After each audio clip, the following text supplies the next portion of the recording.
BNP নেতা ইশরাক হোসেনকে ঢাকা দক্ষিণ সিটি কর্পোরেশনের মেয়র হিসেবে শপথ না পড়ানোর নির্দেশনা চেয়ে দায়ের করা রিট খারিজ করেছে হাইকোর্ট। এই আদেশের ফলে মেয়র পদে ইশরাকের শপথে বাধা নেই বলে জানিয়েছেন তার আইনজীবীরা।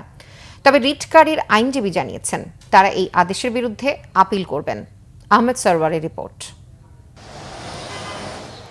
বিএনপি নেতা ইশরাক হোসেনকে ঢাকা দক্ষিণ সিটি কর্পোরেশনের মেয়র হিসেবে শপথ না পড়ানো নির্বাচনী ট্রাইব্যুনালের আদেশ এবং নির্বাচন কমিশনের গেজেট স্থগিত চেয়ে মামুনুর রশিদ নামে এক ব্যক্তি রিট করেন।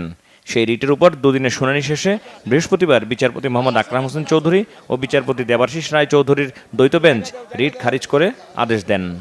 পিটিশনটা সামারিলি খারিজ করে দিয়েছে এবং আদেশে মহামান্য হাইকোর্ট ডিভিশন বলেছে এই মামলাটা এসেছে ট্রাইব্যুনাল থেকে।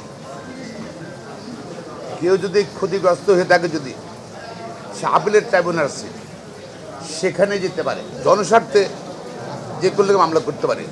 তবে সে মামলার ধরন ভিন্ন, পরিবেশ নিয়ে মামলা করে, মানবাধিকার নিয়ে মামলা করতে পারে, মৌলিক অধিকার নিয়ে মামলা করতে পারে, জনস্বার্থে মামলা।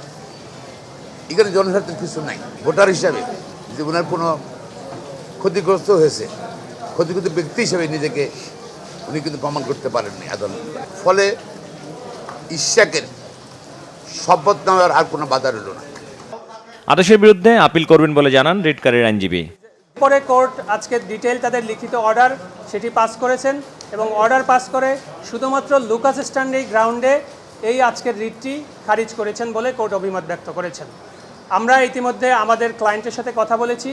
আমাদের ক্লায়েন্টের ইনস্ট্রাকশন হচ্ছে আমরা উচ্চতর আদালতে যাব, মহামান্য আপিল বিভাগে আমরা আপিল ফাইল করব এবং আপিল ফাইল করা অবস্থায় যেহেতু এই বিষয়টি সাবজুডিস ম্যাটার থাকবে, এখানে স্থানীয় সরকার মন্ত্রণালয়ের শপথ পড়ানোর আইনগত কোনো সুযোগ থাকলো না।